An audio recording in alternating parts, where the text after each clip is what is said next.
Alors, je suis Madame André Mirales. Je suis une ancienne commerçante qui habitait dans la rue du Ménil, là, de Vire, pardon. Et on vendait du charbon, du fioul, à l'endroit où il y a rage maintenant. Je suis arrivée ici en 1948 parce que j'ai d'abord habité en ville avec ma belle-mère, mes belles-sœurs, parce qu'il n'y avait pas de logement. Et après, je suis venue dans un baraquement qui était sur la rue de Vire, là, le 5. Et pour être en face du chantier, pour être plus facile pour le travail.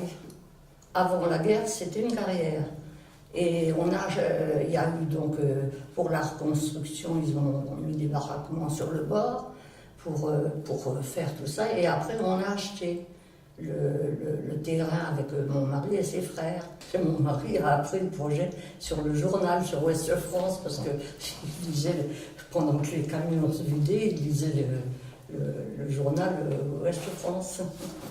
Alors il a vu qu'il était question de faire une ZAC là, dans tous les champs qui étaient derrière les baraquements. On pensait que ça ne devait pas être mal, parce qu'au départ, il n'y avait pas beaucoup de bâtiments, mais il y avait une petite supérette, tout ça, c'était bien pour les gens qui habitaient là, parce que ça fait quand même un petit bout du centre de la ville. Hein.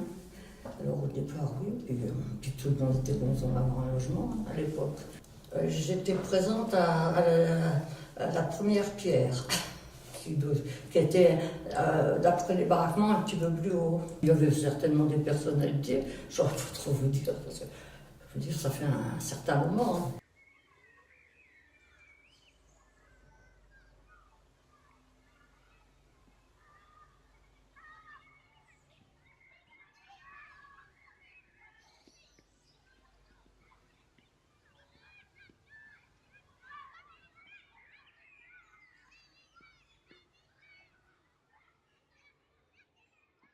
Monsieur le sous-préfet, monsieur le député, monsieur le président, monsieur le directeur, mes chers collègues, mesdames, messieurs, c'est un jour important pour la ville de Condé que ce 2 février 1973 qui voit arriver les premiers habitants de la ZAC du Ménil.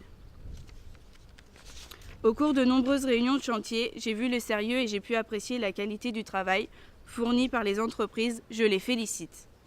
Les 330 appartements HLM feront l'épine dorsale de la zone. Tout autour, le conseil municipal a voulu des pavillons individuels. Il y en aura environ 170. J'espère que les premiers habitants se plairont dans ce nouveau quartier qui prendra son aspect définitif avant 2 ans. Pour terminer, la municipalité et le conseil municipal souhaitent la bienvenue aux nouveaux concitoyens du Ménil. Nous souhaitons vivement que ce quartier ne soit pas un village à côté de la ville, mais au contraire fasse partie intégrante de Condé. Nous y travaillerons ensemble pour le plus grand bien de notre cité.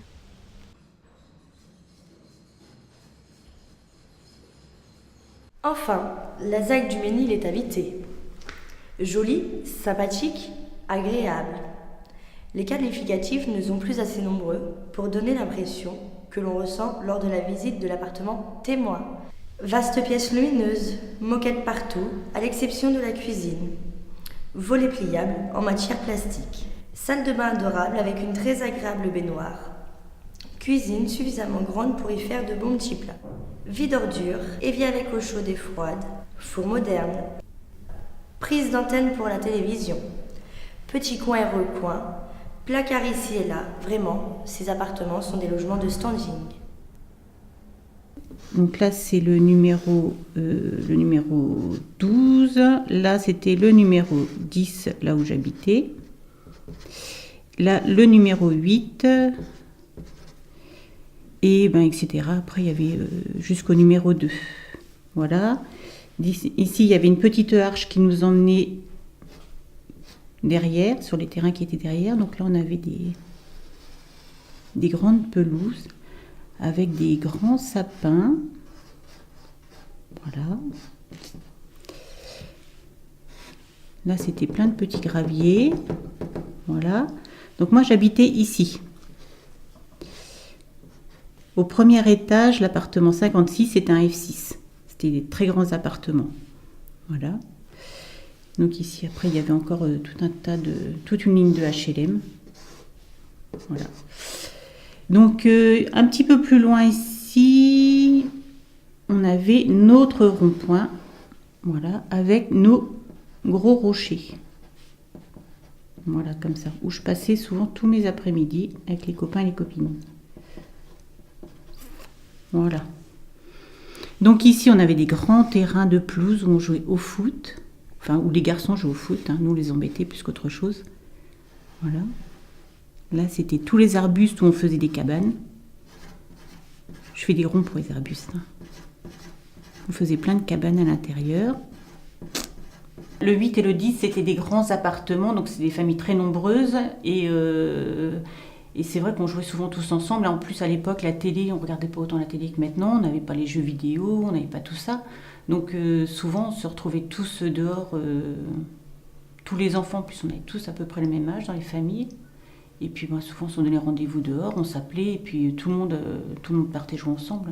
À Noël, on avait eu des patins à roulettes avec ma sœur, et moi, je me rappelle qu'on s'était entraînés d'abord dans le long couloir en fer, avant de se lancer dans la rue pour pas tomber devant tout le monde. Et voilà, alors que maintenant, ça serait juste pas possible, quoi. C'est pareil, on avait une super descente derrière le bâtiment pour aller à la cave, qui était bien pentue.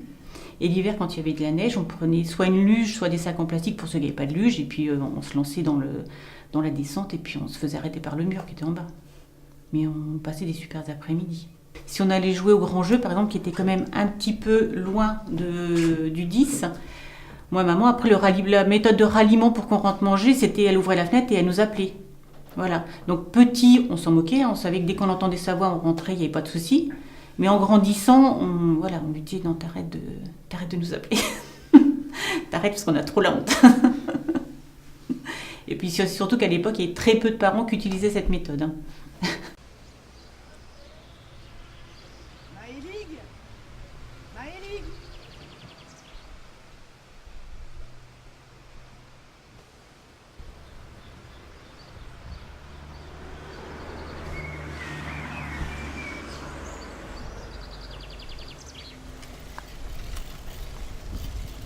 Je suis arrivé en décembre 1977 jusqu'en décembre 2005.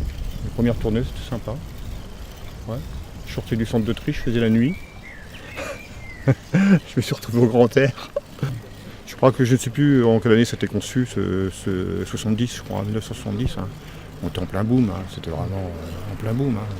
Et c'est vrai qu'il y avait quand même plus d'emplois que d'habitants. Hein. À cette époque-là, à Condé, c'était extraordinaire. Hein. Moi, quand je suis arrivé, donc, tous les immeubles étaient occupés déjà. Hein, par des jeunes couples avec enfants. En général, c'est des gens qui bossaient à deux, hein, souvent. Et puis, il y avait beaucoup d'emplois intermédiaires. Hein. Et donc, tous ces gens-là, ça partait habiter dans les communes environnantes ou dans les lotissements qui se sont créés autour de Condé, quoi. En plus, comme l'emploi a baissé à Condé, tous ces gens-là n'ont pas été remplacés, quoi. Ça s'est fait doucement, et puis voilà. Alors, ce qui était très sympa ici, que j'ai oublié de dire, moi, que je trouvais très sympa, c'est qu'il y a beaucoup de retraités de la campagne qui sont venus habiter ici. Hein. Parce que bon, ils étaient à la campagne, ils en avaient marre, puis les enfants préféraient les voir en ville. Et donc, il y a tout un tas de gens qui sont arrivés ici de la campagne. Ah, c'était bien, ils étaient gentils. Enfin, ils avaient encore des réflexes de la campagne, quoi. Il y avait une dame, une petite grand-mère, elle faisait 2 litres de café par jour, quoi. Tous les gens qui passaient, ils arrêtaient de boire le café. Et Dieu sait s'il y en avait. Non, mais je trouve que c'était marrant, ça. Hein.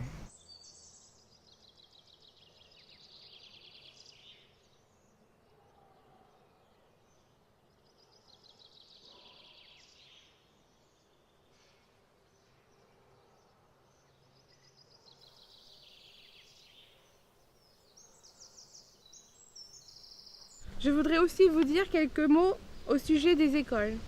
Nous avons d'abord prévu la construction d'une école maternelle de 4 classes. Dès que nous aurons obtenu une inscription au programme départemental, nous réaliserons une école primaire de 10 classes. Les architectes étudient en ce moment les projets.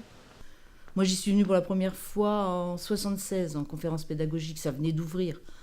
Donc quand vous arrivez de votre campagne, moi j'étais dans une classe enfantine où vous n'avez qu'une classe pour faire la sieste, le sport et la classe. Quand vous arrivez ici, vous vous dites « Waouh !» Voilà. Donc c'est pour ça que c'était bien conçu, quoi. Il y avait une salle de jeu centrale, voilà. Et puis des alvéoles autour avec des classes. Et entre chaque classe, il y avait des sanitaires et un placard de rangement. Enfin bon. Donc ça, c'était.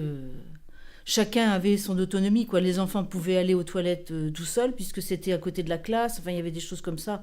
Alors que dans d'autres écoles maternelles, vous êtes obligés d'emmener tout le monde faire pipi, hein, parce que c'est à des bornes de la classe, quoi. Hein.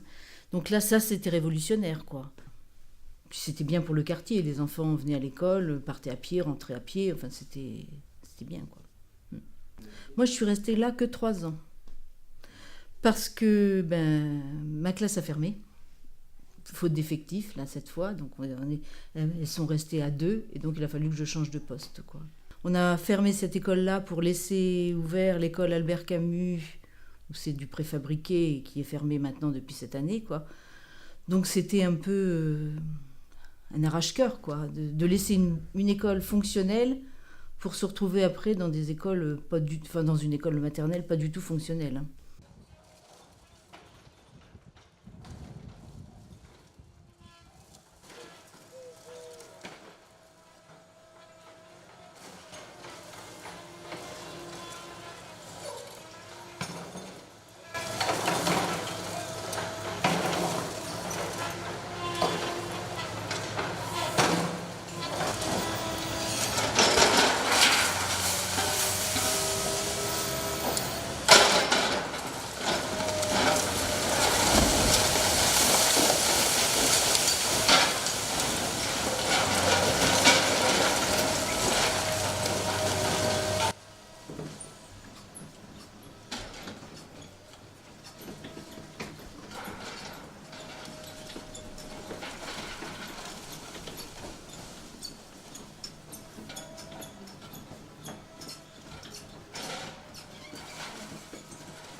J'arrive pas à faire. Qui vient avec moi? Viens. Bah moi je viens. Oui, j'arrive. Non, mais là, celui-là, c'était mieux. L'insouciance de ma jeunesse, quartier du Ménil, Condé-sur-Noireau, en Normandie, petite ville. Me voilà, j'ai 6 ans, 1979, je suis comme mon endroit, tout jeune et tout neuf. Avec les potes, on joue souvent dehors, un vrai melting pot, là on se sent plus fort. On vient de tout pays, de France et de Navarre, de Saigon, de Turquie, tous ici par hasard. Oui, on se moque tous d'où l'on est arrivé, l'important pour nous tous, s'amuser et jouer. On joue au foot, aux billes, on chevauche nos vélos. De leur côté les filles, on cuisine de faux gâteaux. C'est mon domaine, mon Ménil, mon dolmen, mon menhir, dans cette petite ville qui a tracé mon avenir. Côté nord, les immeubles, côté sud, la campagne. Vous pouvez me croire, voilà ma force et pas mon bagne. Dans les caves et les tours, on était agents secrets. Dans les champs alentours, Robinson Crusoe. Affamés d'aventure dans notre petit Condé, sans se soucier du futur, vraiment on s'amusait. Et quand la nuit tombait, l'heure où le jour décline, je me sentais bercé du ronron des usines. Je me couchais alors avec cette phrase dans la tête, 34 ans plus tard, voilà qu'elle m'entête. C'est mon domaine, mon Ménil, mon dolmen, mon menhir, dans cette petite ville qui a tracé mon avenir. Condé Normandie France, Zac du Ménil.